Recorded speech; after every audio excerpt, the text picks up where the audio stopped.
All right, welcome in. It is $5 Tuesday. We are finally back, all three of us.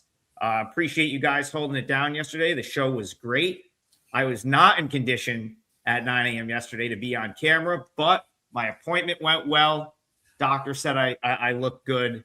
I had a colonoscopy done yesterday. I will be 40 in July, and I already know two people that have passed away from colon cancer before the age of 40. So when it was suggested to me, I wasn't going to mess around, but we got it done. It wasn't that bad. Brian told me it wasn't going to be that bad.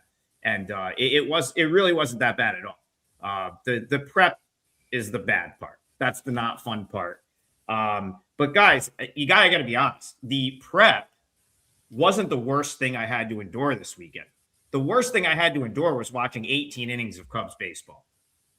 Because they suddenly forgot how to hit. They were my best bet on the show on Saturday. I came back with them in a client play on Sunday. That was more painful than the prep for me, because I mean, this team that I've hyped up saying, hey, like they're having great at bat after great at bat, suddenly no-showed this weekend. And it was bad at bat after bad at bat, could not get a runner home, really couldn't even get a guy on base on Sunday against DeGrom, struggled even more on Saturday against Leiter. I'll start with you, Brian. They now have a day off, and they come in to a big series with the Braves tonight, TBS, national TV. Are you concerned with how the Cubs swung the bats this week, and does it carry over here at all? It's small sample sizes, but yeah, how about the Braves? They play the Dodgers, and they were impressive out in LA. Now they come back home and get to play the Cubs. The Cubs offense, which has been just as good as the Dodgers so far this year. Colin Ray on the mound against Holmes going for Atlanta. Holmes is about a 120 favorite right here with a total of 9. Interesting game, as these are, at least in my mind, two of the top 4 teams in Major League Baseball. The Dodgers being number 3 and the Yankees, I guess, number 4.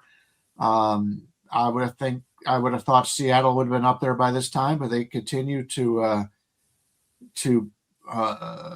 lag behind. But the pitching has been very good for Seattle lately, so hopefully that'll change. But yeah, we've got two teams right here. If you take a look at the Cubs from a bullpen perspective, having yesterday off helped, but before that they hadn't really had to use their bullpen very often. So the bullpen for the Cubs looks in pretty good shape. They got Palencia back, and he's their closer. Didn't look the greatest in his last time he was on the mound, but hey, it happens. That's Major League Baseball. Colin Ray is ranked number 111th pitcher over the season, according to roster resource over at Fangraphs, 63rd the last 14 days.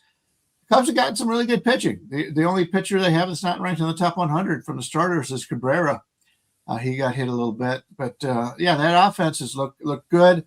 Problem is they've got 3 guys right now who are really struggling. Ballesteros is number 400 in the last week, Bregman 285, and Carson Kelly at 350. They've struggled. The rest of the team has hit pretty well, so I'm not too worried about that. From the Atlanta perspective, coming back home after that, there may be a little bit of a bump. The Dodgers are the Dodgers, and you go to LA and you play as well as they did. Maybe a little bit of a bump here. The bullpen also looks in pretty good spots. Suarez threw 30 pitches on Sunday, but he hadn't pitched the rest of the week, so I'm not too worried about that. Holmes is ranked 97th overall on the season, but 164 the last 14 days. He has not pitched well. Maybe the Cubs can be able to get to him if it stays in that range. He's a guy that doesn't have the greatest of stuff, but he finds ways to get the job done. And that's really what this, other than Chris Sale, that's what this Atlanta team has done. Strider, Elder, and Holmes, they got to get those guys pitching well, and they're a contender because these hitters on the team have been awesome. They're not quite as hot as they were before. They just did get Kim back from the IL. He'll be playing short today. So, yeah, good game. I think the line is probably about where I would look for it. I would have, if Atlanta hadn't come back from LA with that bump where they played very well, I would be interested in them a little bit, but I'm kind of worried about that. But they've been very consistent all season long, even with so many players being in and out of that lineup and that starting rotation. Hats off to them. They've been very good. Jump in here, TB. Speaking of hats, your hat looks tremendous today, by the way. Sienna colors also. Love to see it. Thank you. Tampa Bay Rowdies colors. You don't remember the Tampa Bay Rowdies, 1970s Major League Soccer team. But anyway, no. Green Bay Packer colors. You could call it what you like. But regarding this game, $5 Tuesday, by the way, everyone. Each one of us is going to have something out for $5. Everything on WagerTalk.com is $5 or free. So go check WagerTalk.com and see what we have going on. And our double play is still up as well. You can take two of us for 3 days for a huge discount. Regarding this game, I've never been a believer in like the situation spots. And I always think like professional athletes, they play hard for their contract no matter what. But the coming home after a tough series lull is a real thing. It's real. These guys sleep in their own beds. They play with their dogs. The last thing they want to do is wake up early the next day and go play baseball. They want to relax. So it is a real thing.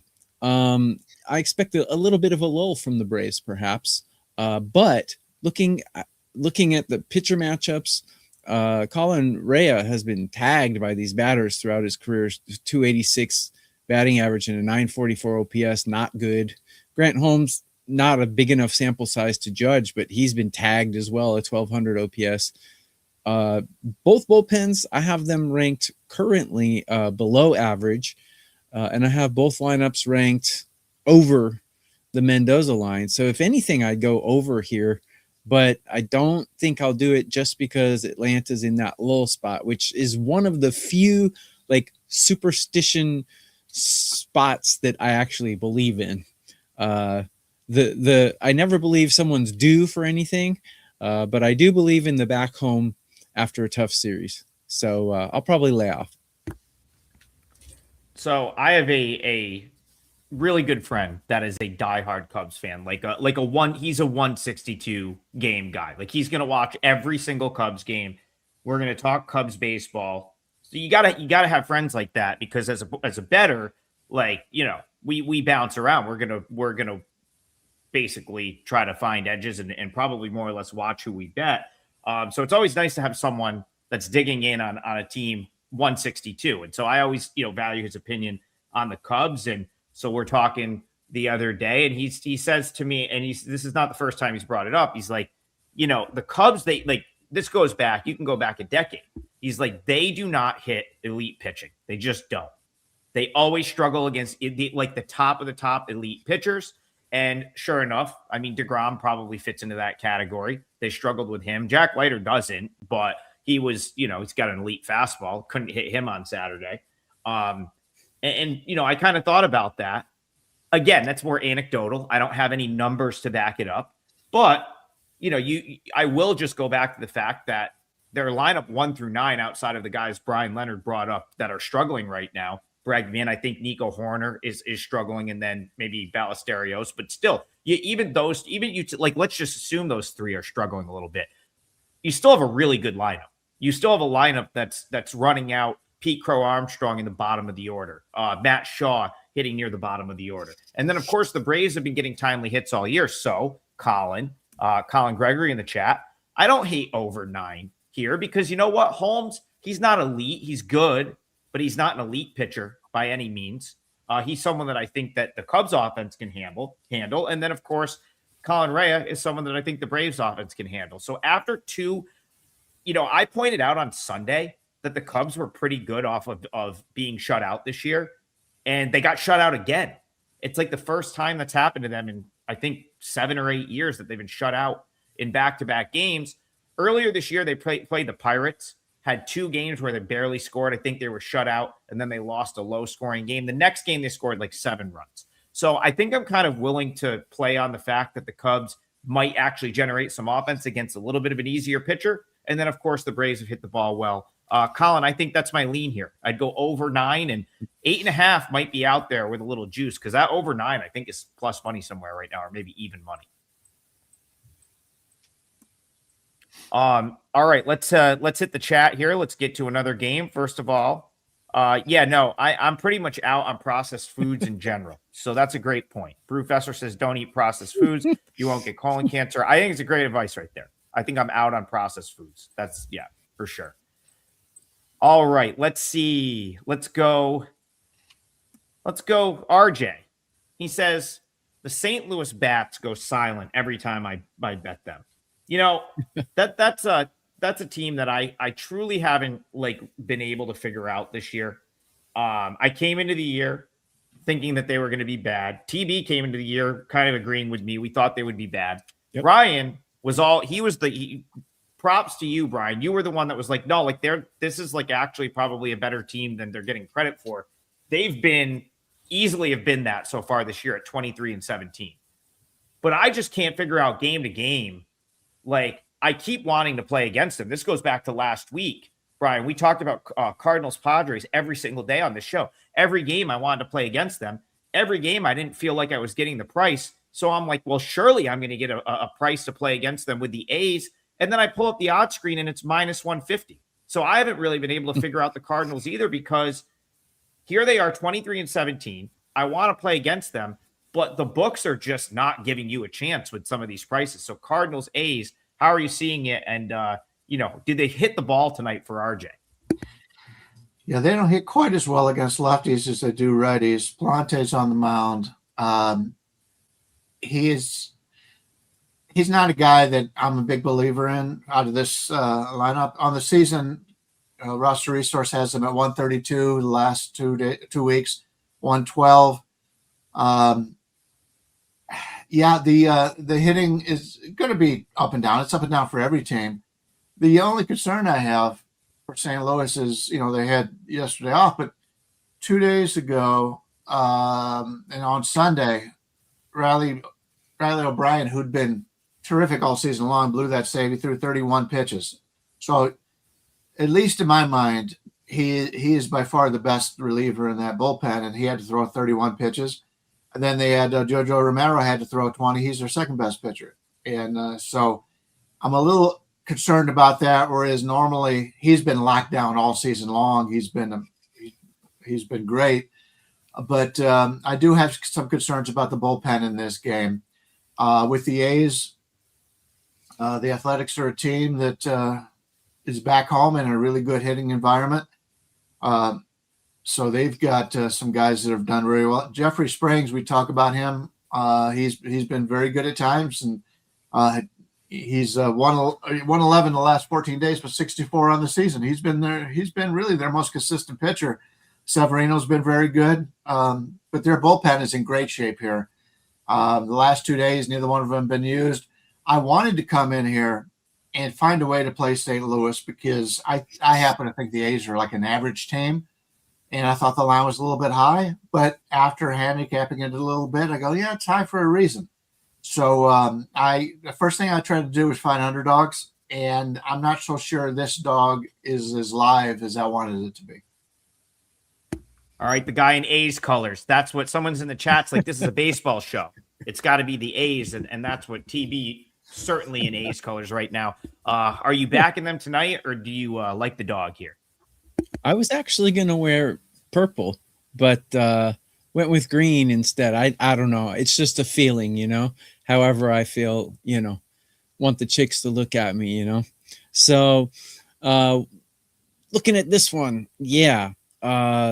Springs is extremely erratic. He's either good or bad. He's a Jekyll and Hyde kind of guy. Right now, lineups, the A's are in much better current form right now. I got them ranked 7, where I got the Cardinals ranked 20. And I'm not a fan of Palante and his walk rate. His walk rate is a little high for me. Springs' walk rate is immaculate.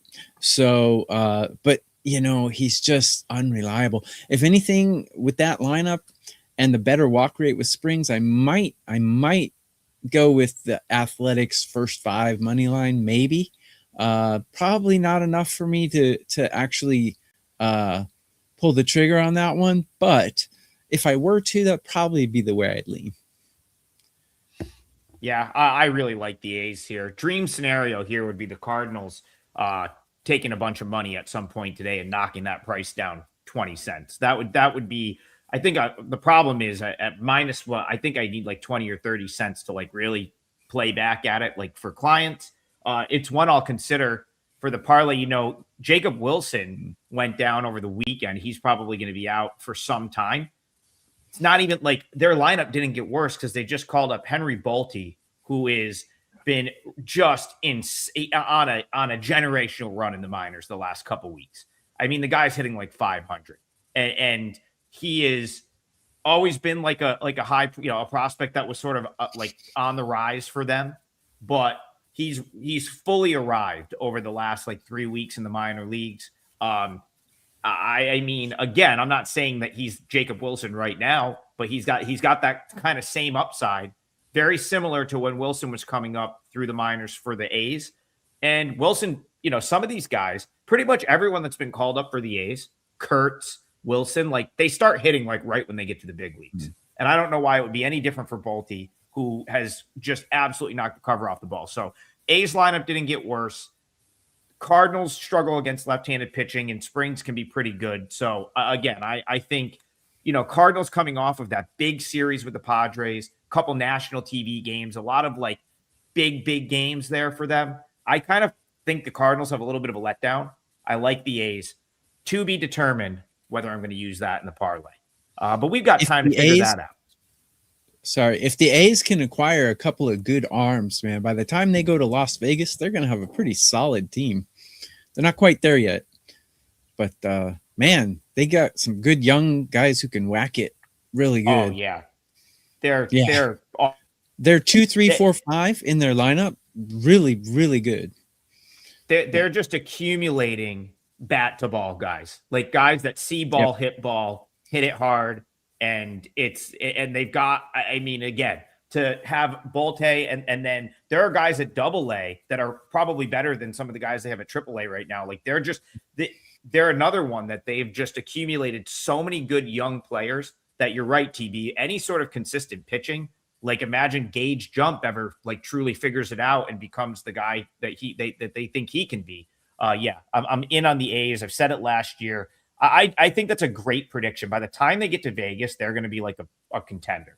I think that's a reasonable thing to say. If they could acquire like a Dylan Cease or something, man, they'd be wild. they may be able to do that in Vegas, but no starting pitcher wants to go to Sacramento right now. Yeah, that won't happen until they're in Vegas. Well, they need Vegas, homegrown guys. Yeah, Vegas for hockey. Everybody in the NHL wants to play in Vegas. They treat the team well. Problem is the management for the A's is a concern, even for people.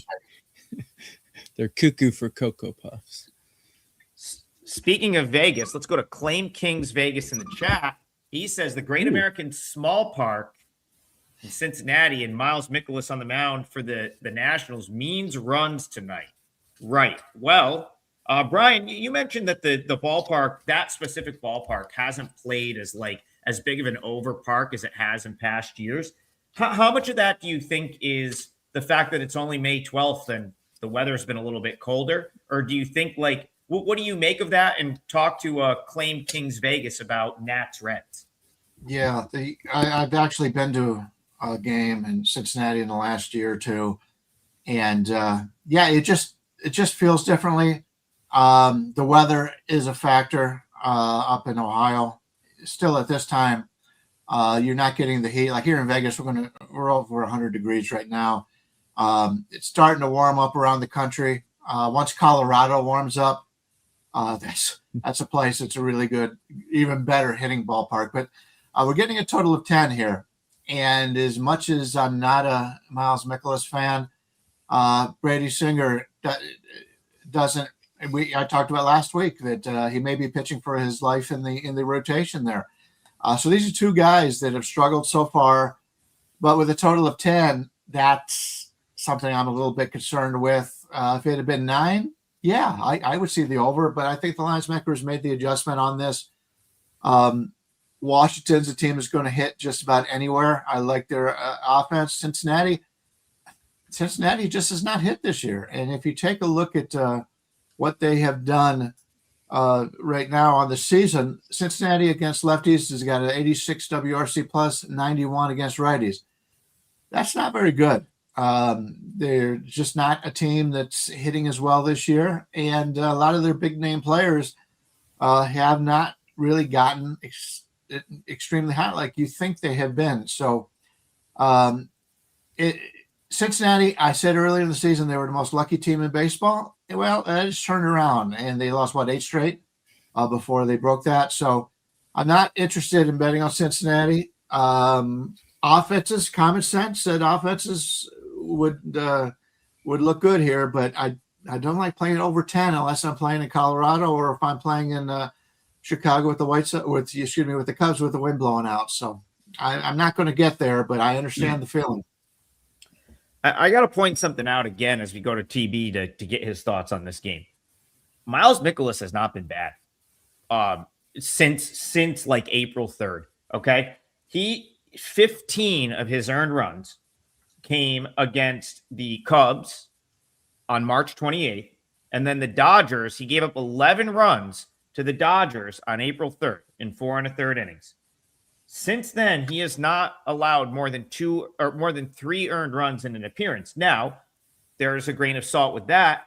He hasn't really pitched deep in the game, so he's still giving up a couple of earned runs over like 3 or 4 innings. It's not necessarily good, but it's like, I think people come in and with this thought process that he's just going to get destroyed. And that really hasn't been the case. Last time out, probably his best outing of the year, goes 5 1/3, gives up 2 runs.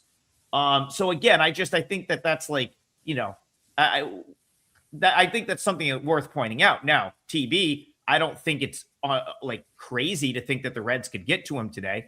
I actually still had this at 10.3 runs. So even with the inflated total of 10, my number still tells me to play over here. How do you see Reds Nats? A couple people in the chat are asking about my strikeouts and outs and stuff. If you go to my Twitter X, Tokyo_Brandon, I'm posting both of those. I believe I posted the strikeouts already. So go to my Twitter X. You can see everyone, Yamamoto, everyone is listed there. So go check that out.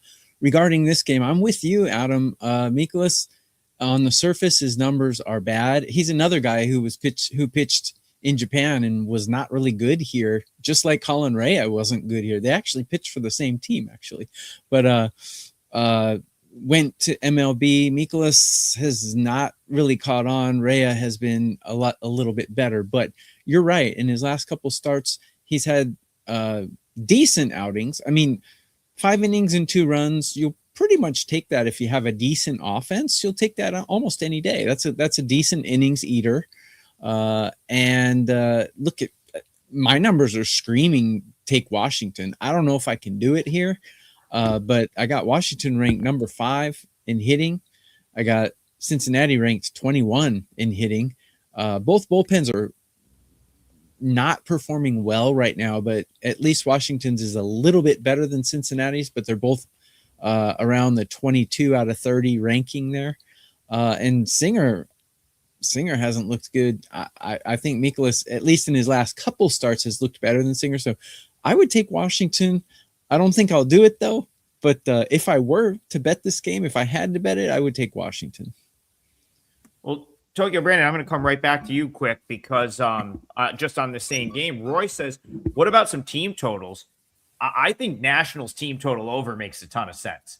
You're getting the 9th at bat for sure, right? Because they're the visitors. Singer is someone that's I think has looked awful. So I don't mind playing against him. And then you get a Nationals lineup, which I've said a million times, and I'll continue to go back to this. They profile better against right-handed pitching. Now, it hasn't necessarily played out to this point this year. They had a stretch where they were worse against righties. They hit lefties better. But what I'm saying is their lineup construction over the course of 162 games is going to be better, in my opinion, against right-handed pitching. So for me, like my number here, I just had to double check it. I'm at 5.1 runs for the Nationals. This team total over is 4.5. Roy wants a team total over. Would you co-sign that Nats team total over, Tokyo Brand? Look, Washington is an underdog in almost every game, and underdogs generally first 5 innings are usually 1.5 runs. The Washington over 1.5 has been an ATM machine. Unfortunately, today they're 2.5 in the first 5, which is a bit steep. So I would agree with you. given how poorly Cincinnati's bullpen has been, that 4.5 seems low to me as well. Yeah, that's Roy. I think that's, it just has, I happened to see your comment when we were talking about this game. I think that's as good of a team total as you're going to find on this card today, at least per my numbers. All right, Tony Tone, super chat in here. He says Tigers Mets. This is, Brian, I think last week, I think I kind of got that Mets. My Mets take was accurate. I said that they would have a good road trip. And I just want to double check. I think they did exactly what I said they would do on the road trip. They went 5-4. I said, they're going to be like -120, -110, like every game on this road trip, with the exception of the Colorado games, but they did take 2 of 3 in that series. They went out west. They go 5-4. I'm sure they would have liked to be 6-3 because, of course, they lost the final 2 games against the Diamondbacks. But right now, with where the Mets were prior to this road trip, I think you got to say, 5-4 on the road trip is respectable. And now they come home, not going to get easier per se. They've got the Subway Series coming up this weekend, but the next 3 nights they host a Detroit team that right now might be struggling just as much as they are. Detroit finally snapped their losing streak on Sunday Night Baseball. They got the day off yesterday. Now they head to Citi Field. So for Tony Tone, Tigers, Mets to you, do you have a lean here? Yeah, Flaherty going for Detroit, Peralta for the Mets. Line basically about a 145 range, total 7.5. This is a very good pitcher's ballpark, as I've said many times. Detroit's used to pitching in a pretty good pitcher's ballpark. The Tigers right now have some bats that are cold. We talked just a week or 2 ago, Colt Keith was on fire. Now the last 7 days, he's at 352. Dylan Dingler's at 340. McKinstry's at 302. Torkelson's at 309. He had like 2 or 3 games where they thought he broke out. Nope, he's back to where he was before. Yeah, I don't trust this Detroit offense at all. From a bullpen standpoint, they had to use a lot of guys on Sunday, but they did have yesterday off. But I'm a little bit concerned here with Detroit. From a Mets standpoint, by the way, I went and looked at, even with the Mets going, 5-4 the last 9 or whatever, they still only have a 3% chance of making the playoffs right now. With that team and the players they have, they are bringing up, you talked about the A's bringing up an exciting player. The Mets are bringing up an exciting player also. And you'll be able to talk about him. I'm sure you know more about him than I do since you follow minor league baseball. But I'm kind of excited to see him out there on the field. But from the starting standpoint here, we're looking at Freddie Peralta. I said before the season when teams traded or go to a different team, I kind of like to avoid him. But he's been very good as of late. The last 14 days, he's number 37 in the starting rotation. In fact, Clay Holmes has been 10 and Christian Scott 49. So the starting rotation is doing very well. The bullpen for the Mets is in great shape. None of their top 3 bullpen arms have been used the last 3 days. I like the Mets in this one. Do I have the gumption? I'll just say that, cojones or whatever, to play him at this number? That's a little bit of a different story. But if I'm looking to play this game at all, I do think it sets up very well for the Mets. But they've been finding ways to lose all season long, so it's tough to lay them as a sizable favorite. They've got to win this. They've got to win this game, more often when you're laying that kind of number. And but that's the only way I would look. I don't want Detroit in this game. TB, I'll let you go first here. What do you think, Tigers Mets? Yeah, regarding my Twitter, I actually posted my pitcher OPS matchups, not the strikeouts. So I'll give you my top 3 strikeouts projections really quick because someone was asking about it. I got Skeens projected 7.4, Yamamoto projected 6.8, and Wheeler 6.6. Those are my top 3 strikeouts projections. So I did a free play on this game on WagerTalk's YouTube channel. They probably haven't put it up yet, but it'll be there in the next hour or so. And this is going to be my parlay leg as well. I love Peralta's numbers against these Tigers in his career. He has an average under 200 and an OPS in the 400 range against these batters. Flaherty, a little bit up and down, but he has decent numbers against these batters. But I have both of these lineups ranked pretty low right now in current form. So checking the first 5 total was 4.5. I think it's way too high. I'm going to go with under 4.5 in the first 5 for this game. And I believe it was minus 125 when I saw it. So that's going to be my parlay leg. And don't forget to get a double play. 2 of us 3 of your choice, 3 days, huge discount. And today is $5 Tuesday at WagerTalk.com. Everything's $5 or free except 5% plays. So my parlay leg will be the first 5 under 4.5 here. You're laying about 130, 135 in that. Just it's bumped to 135? Okay. Yeah, it's It going was down to 125 when I put it out. Yeah. I'll take it. Yeah, that's fine we're back to 3 teamers, so that's not going to hurt as much. Colin says he doesn't see under 4.5 anywhere. Pretty much on any of the Everywhere. like the DKs or the legals, you can usually alt it and then it'll just be more expensive. So that's It's 4.5 everywhere. Pinnacle, DK, FanDuel, it's 4.5 everywhere. Yeah, some of the offshores may have a flat 4, but that is a we typically quote what's on the legals, depending on what state you're in. You should be able to find a 4.5. Yeah, Colin's down in Texas. They're still old school down there. Let's just you might be playing that on like Paradise 1, 2, 3. You know what I mean? So you might get a 4 down there, but it should be there's a lot of 4s across Vegas. Okay, I can change it to a money line. No, we'll keep 4.5. You can put, someone's got to put 4 in, they can put 4 in. To your point, sure. Freddie Peralta, like he's not going to pitch super deep into games, but he's a guy that I typically will trust for 5 innings. He tends to be pretty solid for 5. And, Flaherty, I think Brian and I kind of talked about this. I don't think he's as bad as those numbers are making him look to be right now. I mean, you look at the surface numbers for Flaherty, 5.56 ERA. That is not good. A 1.65 whip. Like, those are just some awful numbers. But, last time out, he pitched okay against the Red Sox. The Mets, they bring up AJ Ewing. I guess Brian kind of referenced that. I'll talk about that for a second. Okay, so like AJ Ewing was barely at Syracuse. Like that's my only concern is like he was only at Syracuse for like a month. Like not even a couple weeks. Now he's a really good player, but I don't love the super like quick rushed position players to MLB. Like, so but let's just do a quick comparison here.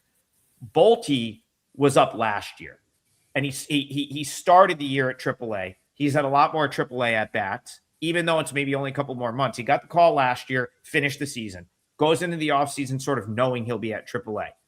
I just think that's like a profile that suggests that you might have success at the big league level a little bit more than like AA, couple at bats at AAA. Okay, no one on our team can hit, so let's just call him up. It's kind of what I feel like the Mets are in that situation right now. We'll see. I don't know that he like moves the needle right away for the Mets from an offensive standpoint. But again, he's got a ton of, talent wise, incredible. But again, I would have liked to see more at bats at AAA. So I'm gonna lean toward. You want to talk about which of those two are going to be like the more impact guy, maybe the guy to target in props. For me, it would be Bolte over AJ Ewing just right now. But yeah, TB's going with the under for the parlay right there. Adam, can I jump in real quick? Sorry to interrupt. Yeah. If you're betting these as single bets, I would not bet 4. Just lay off. Bet something else. But for the parlay, 4.5, I like. Yeah, just that half run can be a big deal. And for sure. I'm expecting Flaherty to give up maybe 3, and I'm expecting Peralta to give up 1. So I wouldn't bet 4. All right, I'll do my parlay leg, and then we'll let Brian finish it off. A couple people are asking about this Brewers game, Brewers Padres. Steve Duke says, I feel like Waldron and Sproat are good for some runs. It depends on, depending on what Matt Waldron shows up, if that pitch works or not. He can be, he can get tagged.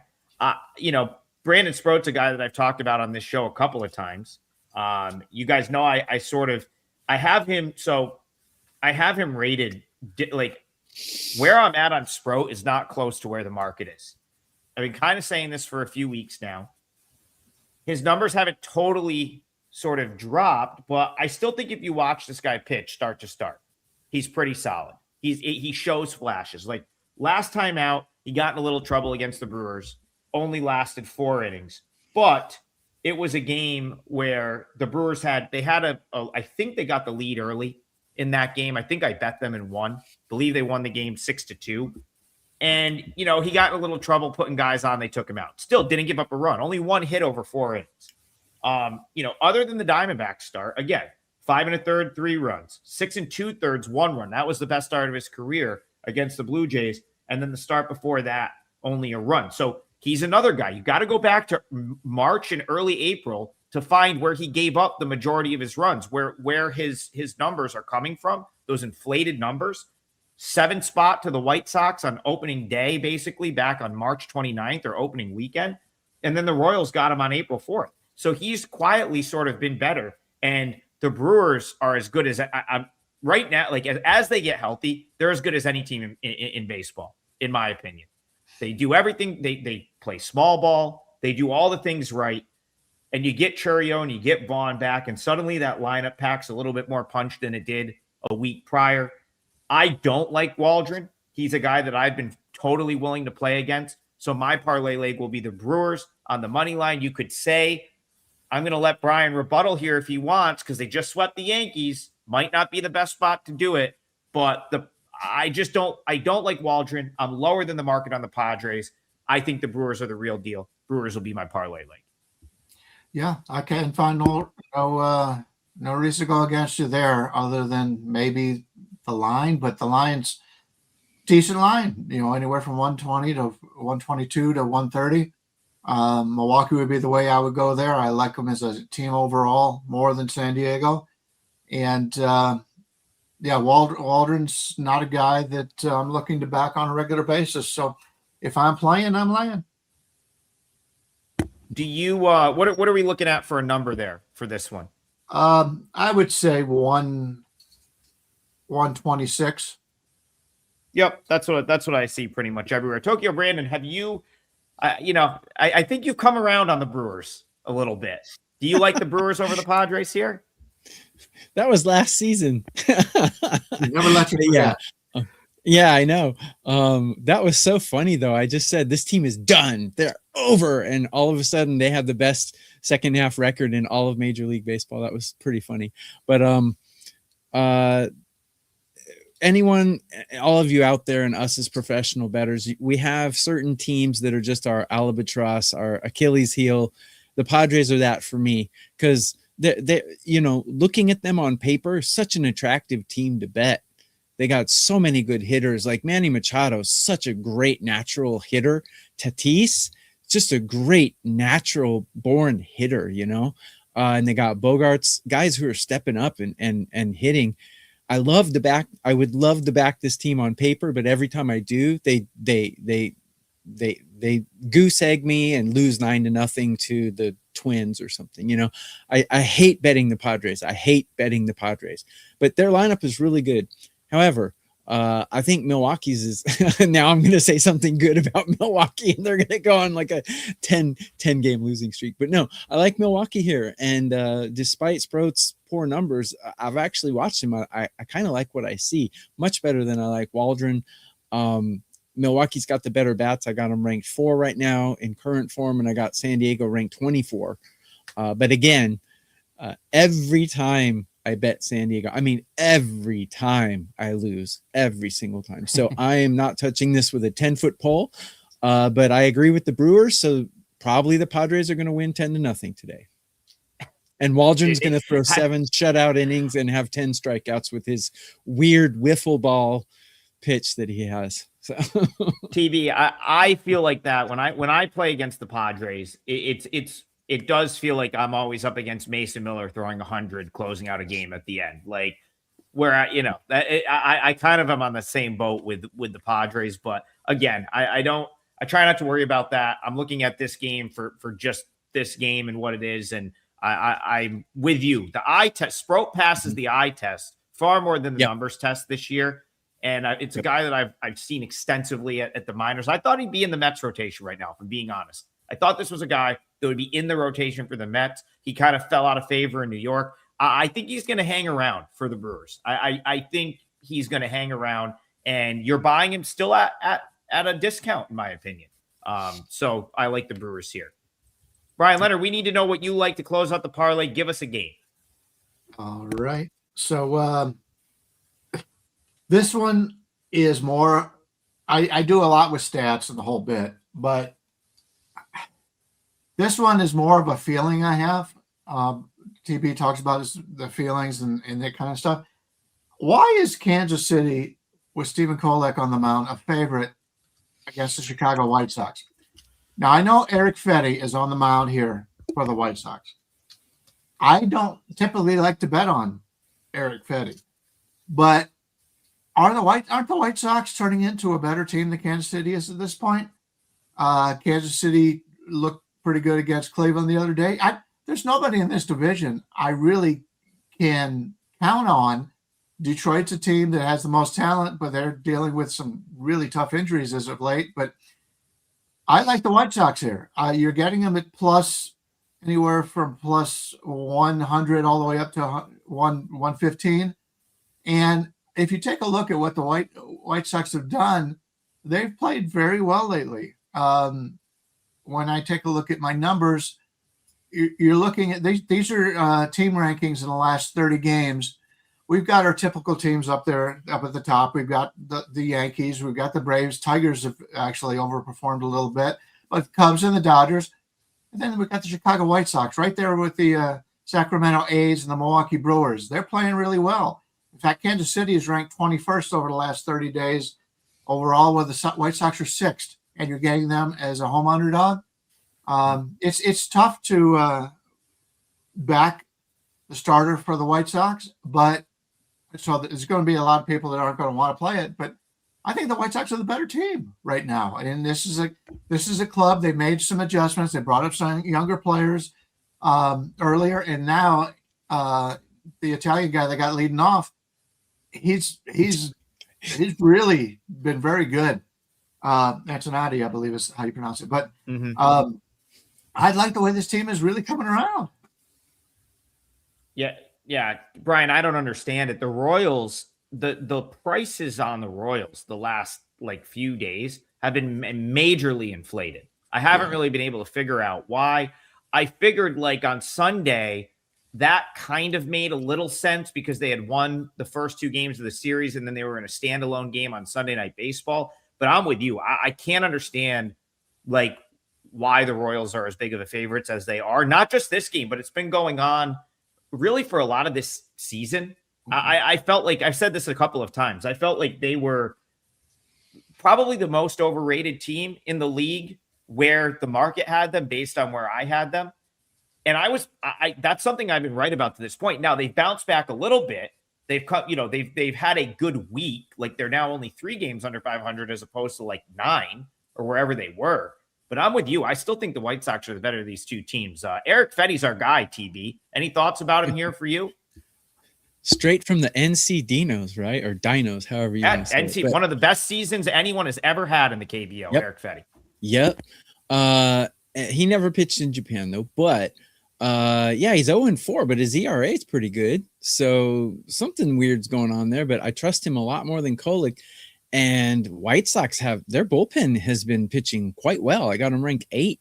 Well, I got Kansas City's ranked 19 batting. I got the White Sox ranked 6, where I got the Royals ranked 11. So yeah, I don't see why the White Sox are underdogs here either. I don't get it. Probably because Fetty is kind of like a toxic name because he's been so bad, but he hasn't been that bad. And you want to back Kolek and give, minus money? I don't.